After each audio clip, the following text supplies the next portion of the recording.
Esse lado é meu. O doce de Jesus possa aquecer nossos corações em dias em que a friagem da indiferença bate no nosso peito. Quando a gente para de olhar para o irmão do lado, sabe? E perceber nele um olharzinho de tristeza, uma ruga de preocupação, que muitas das vezes a gente não pode diminuir. A gente pode dar um sorriso. Precisar, tem um ombro amigo aqui. E muitas das vezes nós achamos que a casa espírita é para abrigar aqueles que chegam pela primeira vez na casa. E é um doce engano. É um doce engano. A casa espírita, ela está estabelecida para receber todos nós, indistintamente, nas nossas necessidades. Indistintamente. Pouco me importa quem vai transportar aqueles portões lá na frente, quem vai atravessar, olha que palavra bonita, o umbral das nossas portas, que a gente fala umbral sempre num tom pejorativo, né? Mas umbral é porta, é passagem, não tem dificuldade nenhuma. O que nós associamos como sendo algo não muito bom em relação ao umbral, são aquilo que os nossos pensamentos produziram. A partir do momento que a humanidade terrena começar a pensar no bem e praticar o bem, um umbral, como nós denominamos, porque o espírita não acredita no inferno. Acho que tem obra do demônio, tem. Que é incompatível. Tanto o inferno quanto o demônio são incompatíveis com aquilo que a proposta da doutrina nos apresenta. Então, a partir do momento que as minhas atitudes reproduzem um desejo inferior, eu crio ao entorno de mim uma região umbralina. Quando eu começar a pensar no bem, desejar o bem, praticar o bem, eu vou ter em torno de mim o quê? Uma região beatífica, uma região elevada de pensamentos. Então, como diz o benfeitor Gúbio, no livro Libertação, ele diz que o desejo premente de Jesus é esvaziar o umbral, para que não tenha nem mais espírito naquela situação de sofrimento, de dor e de desespero. E isso só é possível a partir do momento que nós decidimos olharmos um para o outro e começar a perceber a possibilidade de ajudar com um sorriso. Faça um teste amanhã, de manhã, quando sair de casa, mete um sorriso no rosto e sai dando bom dia para todo mundo. Terão aqueles que não responderão, mas terão bastante pessoas que vão te devolver um sorriso e vai falar assim para você, bom dia para você também. É só uma capacidade que nós adquirimos, mas ainda não utilizamos, que é a capacidade de sermos fraternos, sermos amigos. Eu costumo dizer muitas das vezes, as pessoas falam assim, oi Vera, como é que você está? Aí eu Vera, como Deus quer. Aquela cara de piedade, como Deus quer. Se fôssemos como Deus deseja, nós estaríamos no céu, porque a vontade do Pai é que sejamos felizes. Então, quando eu falo que eu estou como Deus quer e triste, o meu Deus é outro, sabe? O meu Deus não é aquele que Jesus me apresenta como sendo o Pai de todos nós, aquele que faz com que o sol nasça para o bom e para o mal, a chuva caia sobre o justo e o injusto. Deus, o meu Deus é aquele Deus que diz que apesar das minhas maiores dificuldades, tem uma mão estendida para me auxiliar. Isso tudo é possível a partir do momento que nós começarmos a aplicar o conteúdo do capítulo 11 do Evangelho segundo o Espiritismo, que é amar ao próximo como a si mesmo. O danado mandamento de Jesus é complicado, né? É complicado pra caramba, porque tem hora que é difícil amar até aqueles nossos amores.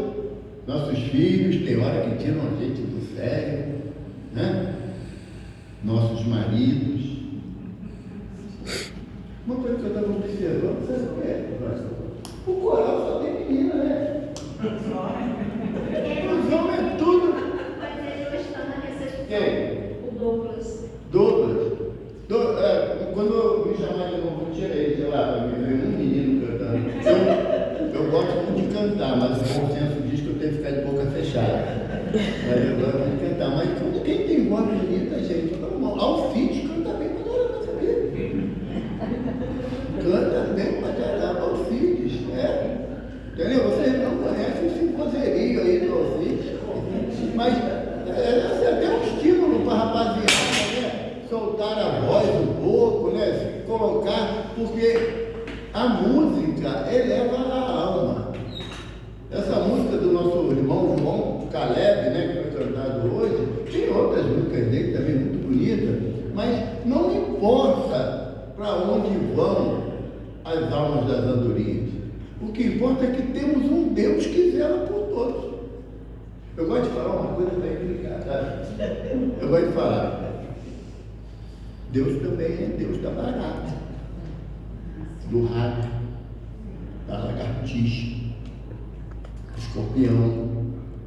Deus é Deus de tudo. O que nós não podemos é, utilizando-nos a possibilidade do nosso entendimento, do nosso raciocínio, para subjugar ninguém, seja um animal, seja um ser humano. Nós não podemos fazer isso. E é a atitude que mais gostamos de fazer. Por quê? Porque ainda não estamos preparados para nos desvencilhar do tópico de hoje, que é sobre o egoísmo. Há uma linha muito tênue entre o egoísmo e o amor próprio, que muitas das vezes a pessoa fala, né? Eu já usei esse jargão, eu não sou egoísta, mas eu tenho que amar a mim mesmo. Se eu não amar a mim, todo mundo vai me pisar. Ou seja, se eu não amar a mim, eu posso pisar todo mundo. Eu não gosto de sofrer essa, mas embora eu goste de praticá-la. Então, a proposta da mensagem de hoje, que são dois espíritos que assinam essa mensagem, é Emmanuel e Pascoal. E são mensageiros, né, espíritos que vieram colaborar com a obra do Sr. Allan Kardec, que vieram com a ideia de esclarecer os homens para o melhor caminho a trilhar. A casa espírita, ela é uma escola permanente para nos ensinar a nos afastar do egoísmo. Não dá para dizer quem todos nós que estamos no planeta Terra, que é um plano de prova e expiação, é o plano que está na segunda série, na categoria de evolução dos planetas. Eu falei isso ontem e a gente precisa lembrar, porque no capítulo 4 do Evangelho segundo o Espiritismo, que há muitas moradas na casa do Pai, Santo Agostinho vem fazendo uma classificação sobre os planetas: planeta primitivo, plano de prova e expiação, um planeta transitório chamado regeneração, um plano de felicidade e um planeta ditoso. Esses últimos dois eu não tenho a mínima ideia do que seja planeta de felicidade, plano ditoso, não tenho a mínima percepção do que seja. Plano primitivo eu não sei o que é. É aquele que na época estava a gente correndo atrás do mamute com uma pedra na mão, querendo matar ele para comer cru, porque a gente não sabia nem que tinha a possibilidade de fazer fogo, né? Esse é o plano primitivo, ou o plano da Era das Cavernas, que habitavam a Terra os seres neandertais, ou Homo sapiens, o homem que sabe. Homo sapiens é o homem que sabe. Mas depois, no progresso natural, vieram os homens, o Homo sapiens sapiens, é o homem que sabe que sabe. Há uma diferença muito grande. O homem que sabe que sabe. Você pega uma criança, ela sabe que ela existe. Ela sabe disso, pela forma como interage. Mas quando chega na fase adulta, que na fase da adolescência não sabe nem pensar, porque ele está pensando em nada. Né? A única fase da vida que a gente não pensa em nada é na adolescência. Né? Você pode perguntar, eles são incapazes de dizer o que estão pensando. Mas quando chega na fase juvenil para adulto, aí temos a consciência de nós mesmos, aonde queremos, para onde queremos ir e o que queremos fazer. O elemento chamado egoísmo, que é um vício moral que nos incapacita de prestarmos ajuda a quem quer que seja, ele está estabelecido quando eu perco a possibilidade de olhar para o meu irmão e ver que a necessidade dele naquele momento eu ainda não tenho, ou não tenho mais. O sentimento de egoísmo está tão atrelado em nós porque temos aquela percepção ainda muito recorrente, né? Primeiro eu, segundo eu, terceiro eu. E se Esse sentimento de egoísmo é algo que impede a gente, pode ter certeza, de sermos felizes. Porque nosso Senhor Jesus Cristo, Ele nos propõe amar ao próximo como a nós mesmos. Se eu ainda não sei exercitar o sentimento de amor por mim, como que eu posso exercitar o amor por mim? É querendo receber tudo de bom e os outros que se dane? Não, não é isso. Eu sou um ser integrado na sociedade que me acolhe, que me abriga, essa sociedade aqui da Terra. E eu, na minha função de ser sociável, como diz o senhor Allan Kardec, lá nas leis morais, quando ele fala da lei de sociedade, nós somos seres sociáveis. Então eu tenho que aprender a viver na sociedade que eu estou inserido. E a pessoa, aqui quando começou, a nossa irmã Vânia, onde foi aniversário dela, gente. Aqui não deu parabéns, mas não. Da Maria, fez 18 anos. 18 anos. Não, gatinho. Né? Quando nós chegamos aqui nessa casa, nós começamos a perceber que são diversas necessidades que nos trazem aqui. Mas digamos que de repente tem alguém lá na porta e fala assim: hoje você só pode pensar no outro. Você não tem direito de pensar em você. Todas as suas preocupações vai ser para quem sentar do seu lado. Isso lá na porta. Então a gente não sabe quem vai sentar do nosso lado. Não é? E de repente, quando senta, eu olho, é o Jorge. Tem que pensar no que é bom com o Jorge. Lisdete, para de brigar com ele mesmo. Né, Jorge? Ajuda, né, ajuda, né? Quando nós começamos a entender que afastarmos do egoísmo vai nos favorecer a amar a Deus sobre todas as coisas e o próximo como a ti mesmo, porque você vai começar a perceber que a forma que eu tenho de me amar é fazer a coisa certa. Qual a ótica da coisa certa? A minha não vai ser legal. A coisa certa é a luz do Evangelho de nosso Senhor Jesus Cristo.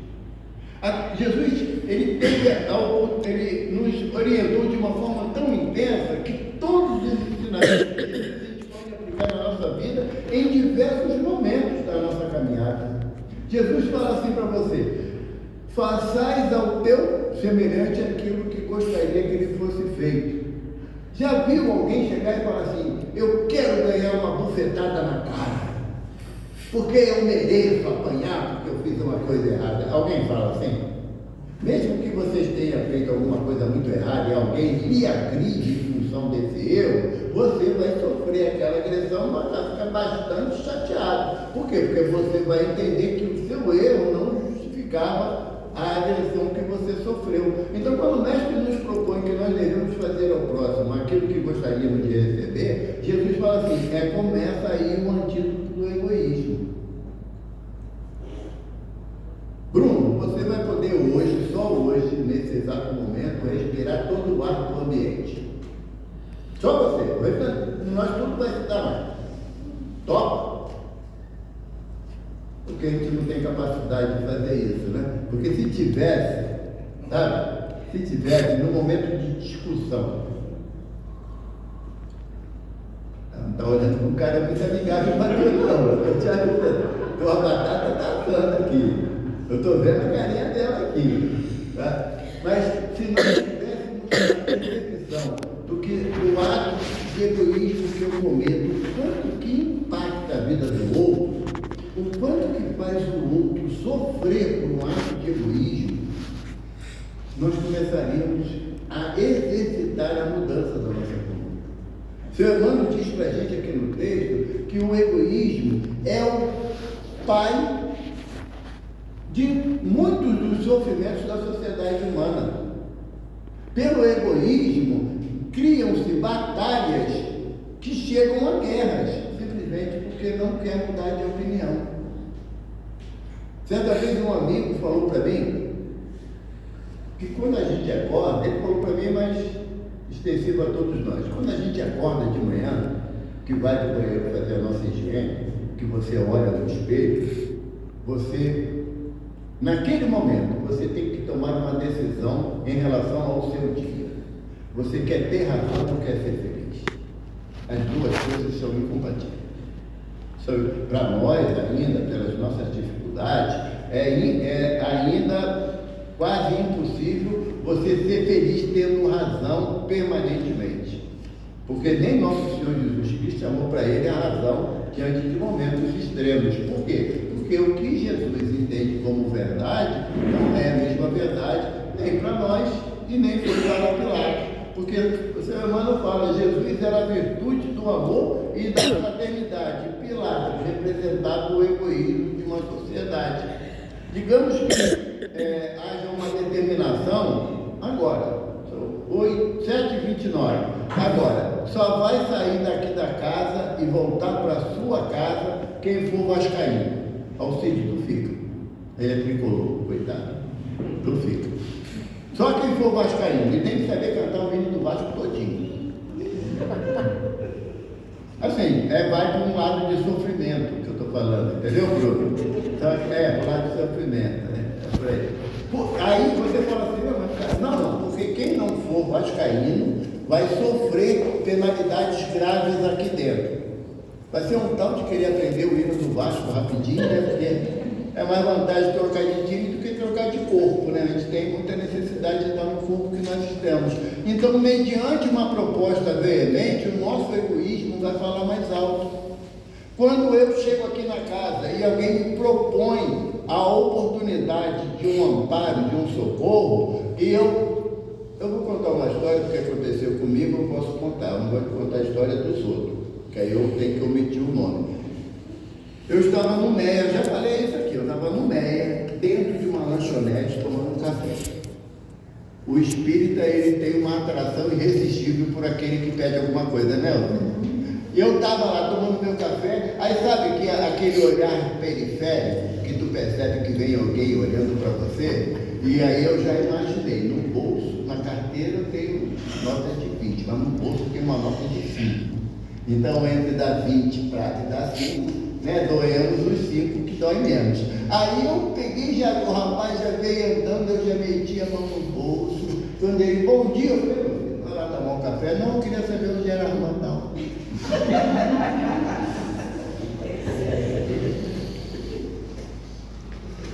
Isso chama-se egoísmo da opinião pré-formulada.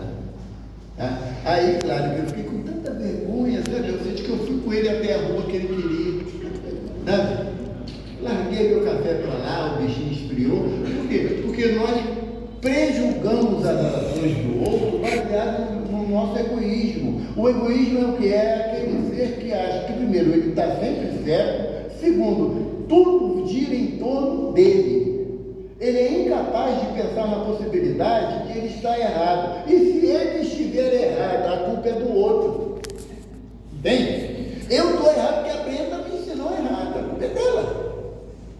Então, quando nós estamos nesse estágio de sentimento, que nós temos certeza sempre que estamos no caminho correto e o outro que está no caminho tortuoso, isso me faz imaginar, me faz analisar que o meu egoísmo é tamanho que eu não percebo a necessidade de ninguém ao meu redor.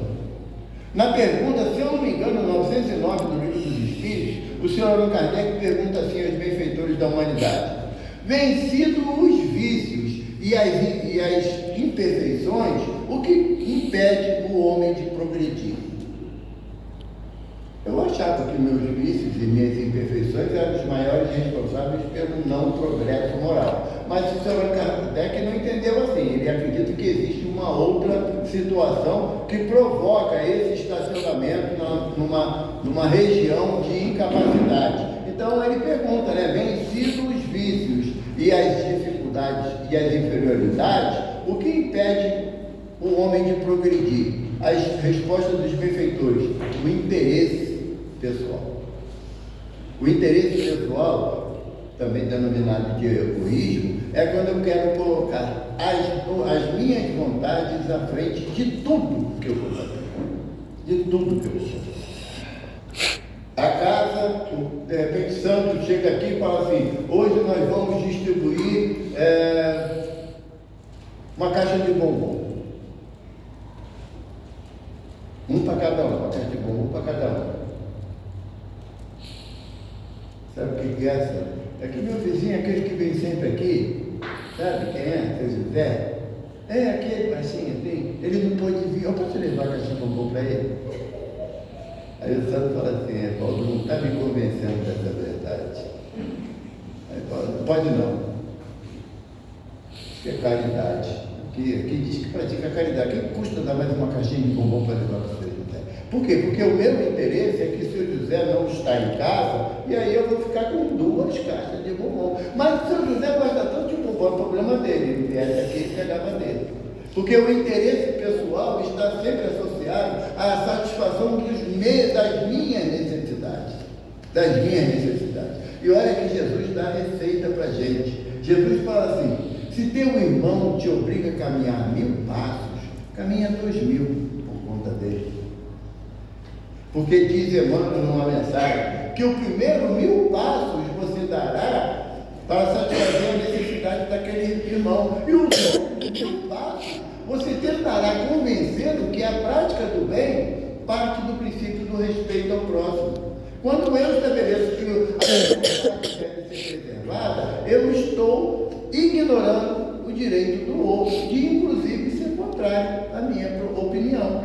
Aonde que está escrito que a opinião de quem chega aqui na frente é a verdade absoluta? Não há. Não há. A verdade absoluta pertence a Deus.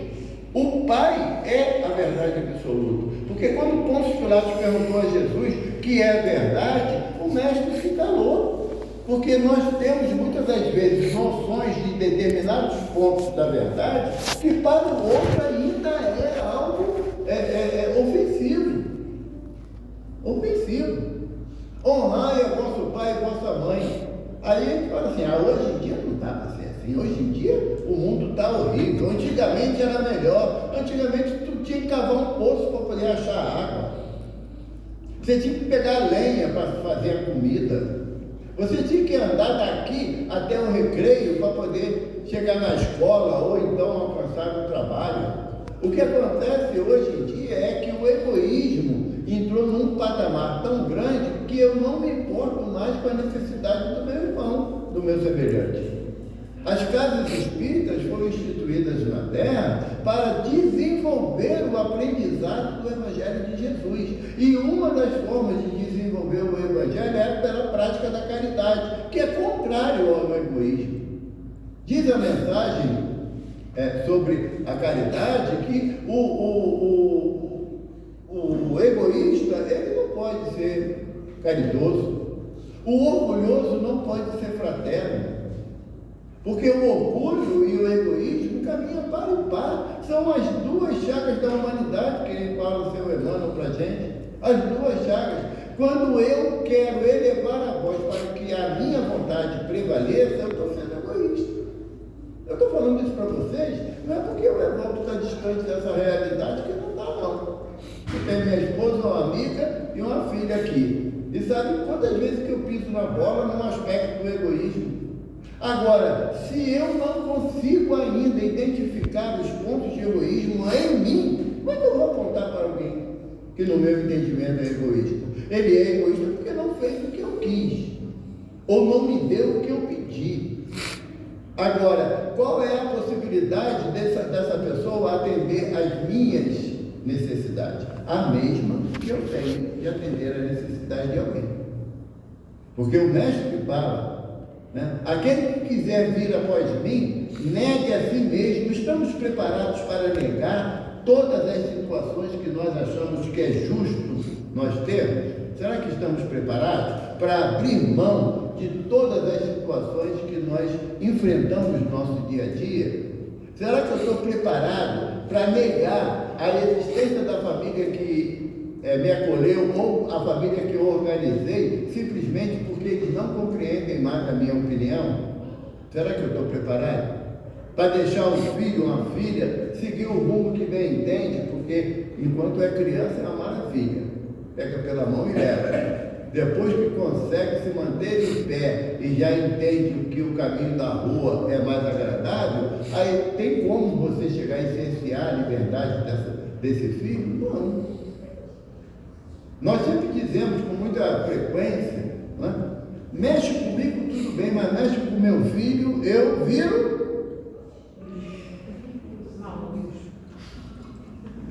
A proposta era virar santo. Era a proposta. Porque quando eu viro bicho, eu me aproximo da animalidade. Então eu não posso reclamar que os outros ajam comigo como se animal eu fosse. Não posso. Porque no meu íntimo eu ainda me sinto uma fera. Desde que eu não tenha os meus desejos satisfeitos. E isso se chama egoísmo. Um exemplo, uma vez um benfeitor espiritual, sabe, Sandro, virou para mim, fez uma pergunta, eu vou dividir com vocês. É errado a gente amar os nossos filhos? É errado isso? Amar nossos filhos, nossos irmãos, nossos netos? Aí ele falou, no estágio evolutivo que nós nos encontramos, não é errado. Mas se estivéssemos num plano superior, isso seria egoísmo.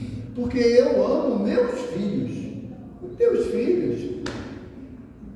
Não dá para amar todo mundo, entende? Isso aí é coisa de Nossa Senhora, né? Não dá. Farinha pouca, o pirão primeiro, não é? Eu conto uma história, contei ontem, eu vou repetir aqui, para a gente ter ideia do olhar de bondade de Adolfo Bezerra de Menezes. O olhar de bondade. Porque há uma grande diferença entre fazer o bem e ser bom. Há uma grande diferença. Fazer o bem é circunstancial. Eu faço bem àqueles que estão no meu círculo familiar, no meu círculo de amizade. Então eu faço bem com muita facilidade. Agora fazer o bem para vocês, aí eu vou pensar se é possível. Porque de repente, naquele momento, não dá para fazer o bem para vocês. Então fazer o bem é circunstancial. Agora, ser bom é fazer o bem a todos, indistintamente. Indistintamente. E aí eu contei a história de Dr. Bezerra. Dr. Bezerra, ele teve 11 filhos, tá? Em 2 casamentos.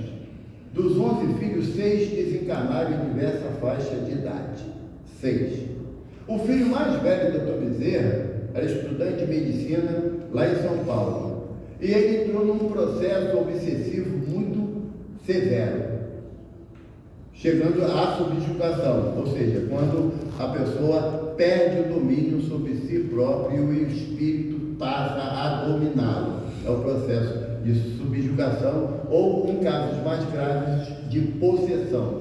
E Dr. Bezerra, identificando o filho dele que abandonou a escola de medicina, porque já não conseguia coordenar os pensamentos, voltou para o Rio, e Dr. Bezerra, percebendo aquela ação, aquela influência espiritual, ele começou a levar o nome do filho para a reunião mediúnica na Federação Espírita Brasileira, na época na Rua da Assembleia, que funcionava a federação. E ele, durante 3 anos, ele, nas preces dele, pedia a Jesus para ajudar o filho. No prazo de 3 anos, o Espírito se manifestou na reunião mediúnica, sabe, gente? E fez um relatório de por que ele perseguia o filho do Dr. Bezerra, por que ele obsidiava, o ódio que ele tinha em função de atitudes do passado que ele sofrera na mão desse que hoje era filho do Dr. Bezerra. E durante 5 anos, o Espírito foi levado à mesa mediúnica para o processo de recuperação da sua sanidade mental. No final de 5 anos, o Espírito falou assim para o Dr. Bezerra: você conseguiu, eu vou deixar ele em paz, porque realmente o que ele fez comigo há 3 séculos atrás, ele hoje não faria. Mudou. Essa palavra de mudou é uma palavra muito difícil de a gente aceitar, a mudança do outro, né? É muito difícil. A pessoa muda o comportamento dela, mas fala assim: isso aí não me engana não, a gente não dá direito da mudança. Mas aí o Espírito falou para o Dr. Bezerra que ele estava propenso a deixar o filho dele em paz. Porém, Dr. Bezerra sabia que o processo de subjugação estava tão entranhado que, se tirasse o obsessor, o filho do Dr. Bezerra desencarnava. E aí? O que vocês fazem? Deixaria o filho obsediado ou encaminharia o espírito obsessor e seu filho desencarnado? O que você optar? Para complicar, seu filho único. Aí sabe qual foi a resposta do Dr. Bezerra? O amor que eu tenho por meu filho, eu tenho por você também. E se o objetivo é fazer o bem a vocês dois, que ele siga para os braços de Deus Pai. E o obsessor largou e o filho dele desencarnou. Essa é a diferença daquele que não tem mais o sentimento de posse, de egoísmo. Atende que pode ser Jesus. Jesus liga em certas horas na vida da gente, atende. E ele atender, senão Jesus vai ficar chateado, né? Já resolveu? O sentimento nosso de egoísmo não permitiria que para libertar alguém você causasse o desencarne de um filho seu. A gente não tem essa visão. A gente não tem. Mas só que a gente está falando de Adolfo Bezerra de Menezes, um espírito já de uma amplitude de equilíbrio e de evangelização própria, que nós não temos ideia ainda. Temos muita dificuldade. Quer mais uma só? Dr. Bezerra vai mostrar a distância entre a posse e o amor, entre o egoísmo e a fraternidade. Dr. Bezerra morava no Grajaú. E ele chegou em casa já à noite, depois de um dia de atendimento, e a filha dele, de 3 anos, com uma febre altíssima. E a esposa já angustiada, ela tinha perdido 2 filhos, né? A filha com febre, aí entra o desespero. E o Dr. Bezerra chegou, colocou a mão na menina, começou a pensar o que ele poderia fazer para ajudar a criança, e aí alguém bate na porta dele. E ele olha para a criança, para a esposa, vai lá, abre a porta. Era uma senhora. Pelo amor de Deus, doutor Bezerra, não tenho mais ninguém a recorrer. Meu filho queima de febre. E se eu não buscar um remédio para ele, uma ajuda para ele, ele vai morrer. E eu vou morrer junto com ele, porque eu vou me matar, porque eu não consigo ficar sem meu filho. Não é uma frase comum para muitas mães? Não é?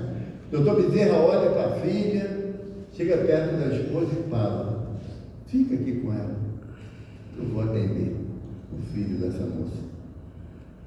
Bezerra, nossa filha também está com febre. Nossa filha tem você e Nossa Senhora. Ela só tem a mim. Eu vou lá. E a irmã morava lá no Morro da Providência, atrás da Central do Brasil. Naquele tempo não tinha Uber, era na Canela, do Grajaú até a Providência. E lá foi o doutor Bezerra com a moça. Ele já voltou para casa, alta madrugada, conseguiu resolver o problema da febre pertinente do menino. Quando ele chega em casa, ele morava num sobrado. Ele abriu a porta, aquele silêncio sufocante. E ele sobe a escada para o segundo andar, pé ante pé. Quando ele abre a porta do quarto, está a esposa dormindo, a filhinha dormindo, coloca a mão na menina, sem febre nenhuma. Ele ajoelha: ah, Maria Santíssima, você nunca me faltou. Nunca me faltou. Quantas vezes nós colocamos a nossa fé em Nossa Senhora, em Jesus? Quantas vezes? A ponto de confiar, porque fé é ter confiança.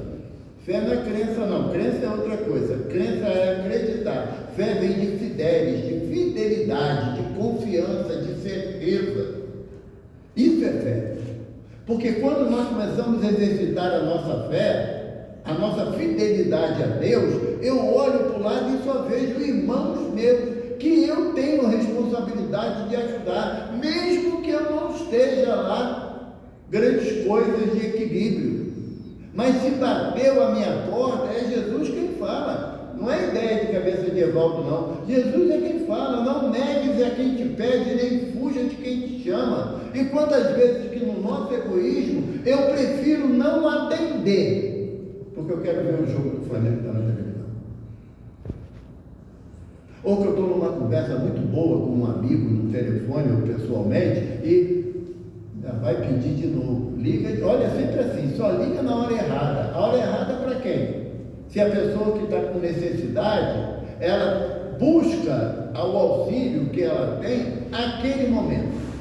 Chico estava lá em Pedro Leopoldo e tinha uma estrada que começava a ser pavimentada e começaram a fazer um viaduto que ligaria Pedro Leopoldo a uma outra cidade.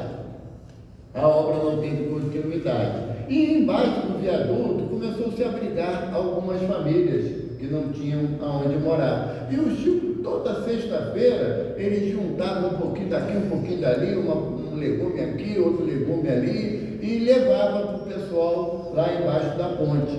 E teve uma sexta-feira que Chico não tinha nada para levar. Nada. Sabe aquele que está chegando a época de montar a cesta básica e você está faltando só 30 quilos de cada coisa?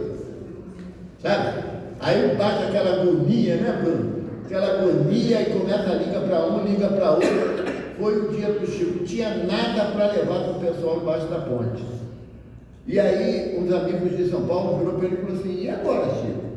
Eu vou levar nem que seja uma moringa d'água, mas que eu vou deixar de ir não. E Chico botou a moringa embaixo do braço, foi caminhando o povo atrás dele, chegou lá, o pessoal falou: Chico, chegou, acabou a fome. E o Chico, constrangido, falou: meu filho, hoje eu só trouxe água, não tem nada para vocês não. Teve aqueles, assim, igual Evaldo, Sandro e Bruno, que não aceitou, né? Tá vendo? É assim, acostuma a gente e depois não tem mais. A gente que se vire, né? Aí, uma senhora falou assim: faz isso não. Pois é, a Vera que falou, faz isso não. Chico sempre trouxe alguma coisa pra gente. Se ele veio aqui sem nada, então ao menos nós vamos dar o nosso carinho a ele. Olha que bonito. E Chico começou a chorar. Nisso, vê duas luzes vindo ao longe. Não era disco voador, duas. E uma buzina. Aí Chico falou assim: Santa Maria, o caminhão errou o caminho. Não tem saída aqui nessa estrada. A estrada termina aqui na ponte. Mas deixou chegar. Quando ele chegou, o motorista falou assim: quem é o tal do Chico aí? Aí o Chico falou assim: o Chico sou eu. O que o irmão deseja? Ele falou assim: não, é que mandaram aquele caminhão de comida aqui, lá de São Paulo, e eu errei o caminho na hora de vir para cá, para Belo Horizonte, eu fui parar em outra cidade, era para ter chegado aqui de manhã para entregar isso para o senhor, mas só consegui chegar agora. E como é que o senhor me achou aqui? Porque eu parei lá no endereço que me deram, e tinha lá um velhinho de barba branca, uma roupa branca, com um olho azul, mas tão bonito. Ele me disse que era para vir para cá, que achava o senhor. Era o doutor Bezerra que se materializou para indicar o caminho ao motorista. Porque o sentimento de fraternidade faz com que você vá ao encontro da necessidade do outro. O egoísmo te isola, sabe? O egoísmo faz com que você perca a vontade de ser útil ao semelhante. Quando você estiver deitado, eu vou contar outra do Chico, né? Chico estava deitado lá na caminha dele, quentinha já, né? Tinha acabado de fazer a ceia de Natal. Acabado. Franguinho assado, um arrozinho, uma farofa que mineiro não recusa, né? Um pedacinho de polenta.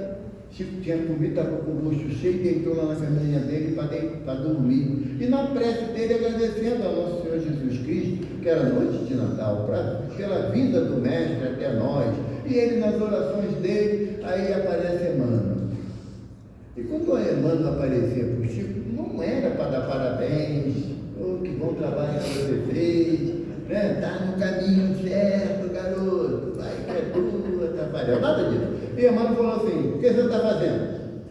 Emmanuel, eu estou aqui agradecendo a Jesus o Natal, o nascimento de nosso Senhor Jesus Cristo. Espírito. Estou fazendo alguma coisa errada, mano? Não. Mas enquanto você está aí nessas orações intermináveis, Conceição e Lia estão há 2 dias sem comer um pedaço de pão duro.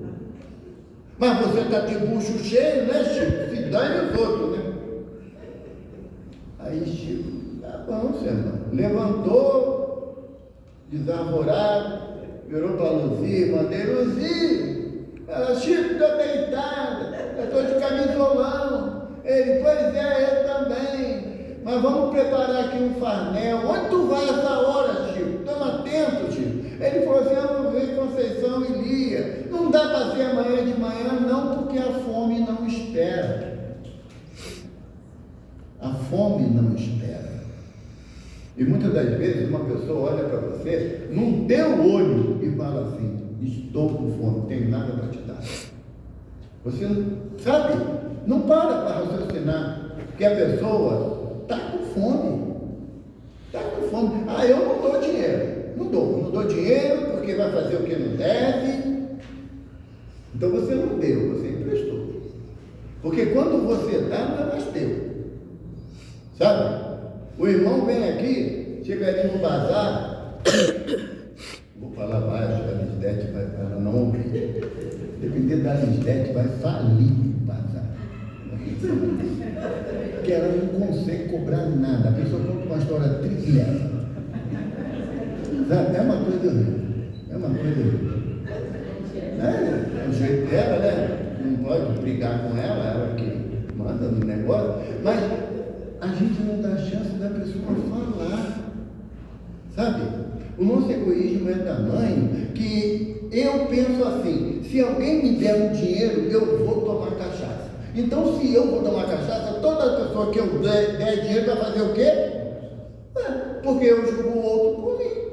Eu avalio o outro por mim. É aquilo que Joana de Anjos fala para a gente, do reflexo do ego. Toda a imperfeição que eu noto em alguém, ela está gritante em mim. Quando eu ouvi isso, eu comecei a elogiar todo mundo, para ver se sobra alguma coisa de bom também. Porque se eu falar, olha, fulano é muito fofoqueiro. Eu estou falando o quê? Como eu sei qual é o conteúdo de uma fofoca, eu me identifico com fulano que é fofoqueiro. Então eu comecei a ser mais esperto. Fulano é muito fraterno, amoroso, amigo. Né? Porque as palavras têm poder, a gente não aprende assim, não é? Então, se eu falar coisa boa para mim, de mim, eu vou atrair coisa boa para mim. É uma questão de quê? De sintonia, de reciprocidade de pensamento. Por quê? Paulo de Tarso fala para nós somos acompanhados por uma nuvem de testemunho. E pairou dúvida para o Evaldo. Porque a nuvem de testemunho, ele não diz se é uma nuvem branquinha, cheia de pontos luminosos, ou se é aquela nuvem igual da família Adams, que tem raios, trovões, aquela coisa esquisita. Não, ele não fala. Por quê? Porque também Dr. Bezerra ensina uma coisa para a gente.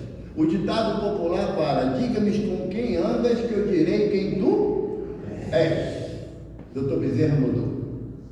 Ele complicou a vida da gente. Eu vou dividir com vocês, que a minha já está complicada mesmo. Então, eu não sou egoísta, né? Aí o Dr. Bezerra ensinou para a gente, diga-me o que pensas que eu direi com quem tu andas. Olha a complicação. Olha a complicação. Porque se eu desejo fazer o bem ao próximo, eu tenho que pensar o quê? No egoísmo ou na caridade? Se eu quero ser portador de paz, porque Jesus fala assim, quando entrares numa casa, deseja a ela a paz. Se alguém ali naquela casa for digno de paz, ela ali permanecerá. Se não for, voltará para você. E o que nós falamos quando entramos em alguma casa? A paz de Deus. Não foi esse o ensinamento de Jesus. Porque a paz de Deus é perene, é permanente, independente do nosso merecimento ou não. A proposta do mestre é que eu deseje a minha paz. Se eu for portador da paz, eu levarei ela para aquele ambiente. Porque aí eu chego lá na casa do Bruno, e o Bruno está lá tendo um entreveiro com a esposa dele. Se eu for portador de paz, o que eu vou fazer? Uma prece. No meu silêncio, pedir a misericórdia de Jesus, que haja compreensão entre aquele casal, que eles busquem a união da paz íntima. Agora, se eu chego e falo assim, olha, o Bruno nunca prestou mesmo. Você está certo de chamar a atenção dele, que ele não presta, que não sei o quê.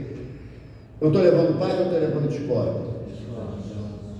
Então, o processo de egoísmo, ele começa a se intensificar quando eu não me importo mais pela condição ou pela situação do próximo. E a proposta de Jesus é que nós façamos o bem sem olhar aqui. A proposta do Mestre é que a nossa prática de caridade não encontre condições, que nós não possamos impor condições, é ajudar, é ajudar. A minha finalidade tem que ser a prática da caridade. Por quê? Porque da mesma forma que Jesus é pródigo de caridade para comigo, eu tenho que começar a agir como o Mestre me ensinou. Afinal de contas, somos cristãos ou não? Ou somos cristãos só no crachá? Que a nossa vida não reflete a realidade daquilo que nós estudamos no Evangelho de Jesus. Jesus fala para a gente, o homem prudente é aquele que constrói a casa sobre a pedra. Vem a chuva e a ventania e ela permanece sólida. E o homem prudente é aquele que constrói a casa sobre a areia. Vindo as tempestades da vida, ela não resiste e cai. O homem prudente é aquele que ouve as minhas palavras e as segue, disse Jesus. E o homem imprudente é aquele que ouve, acha muito bonito, legal, adorei, mas não move uma vírgula na transformação dos seus desejos íntimos. Todos nós que viemos à casa espírita, não tenha dúvida quanto a isso, assumimos uma responsabilidade. Porque quando desencarnarmos, e todos iremos desencarnar, invariavelmente, ou melhor, todos nós morreremos. Desencarnar é uma outra situação que Emmanuel fala para nós, né? Quando nós desencarnarmos, estará anotado em nossas fichas o que eu falei e o que vocês ouviram. Mas dizer que não sabíamos, perdemos essa condição. Porque o Mestre nos alerta: esclareça-te com a verdade, que ela te libertará das trevas e da ignorância. E quando eu insisto em que a minha vontade prevaleça em qualquer assunto, eu estou sendo egoísta. O senhor Allan Kardec perguntaram a ele qual a importância da caridade na casa espírita. E o senhor Allan Kardec falou: 2 grupos discutiam na casa espírita a respeito de algum ponto filosófico da doutrina. Um grupo não admitia aquilo que o outro grupo expunha. E chamaram ele, Kardec, para resolver aquela questão. E o senhor Allan Kardec, quando ele estava ouvindo os 2 grupos, parou no portão um homem em situação de rua, mal cheiroso, com fome, pedindo um pedaço de pão. O grupo que se declarava conhecedor da proposta filosófica da doutrina continuou na sua exposição exaltada. 2 homens do outro grupo, que era realmente a minoria, saíram da discussão, pegaram o pão, ofertaram ao irmão palavras de conforto e seguiram. O homem foi embora. Aí o senhor Allan Kardec falou: aquele que quiser ganhar uma discussão ou perseverar na sua proposta, seja o mais caridoso. E a caridade não se coaduna com o egoísmo. O egoísmo é aquele sentimento que te afasta das pessoas que te amam. Porque o egoísta, ele acha que o amor dele é o suficiente, se basta. Mas só que sabemos que a nossa necessidade como espíritos recalcitrantes no erro, invariavelmente estaremos precisando um do outro. Jesus nos abençoe.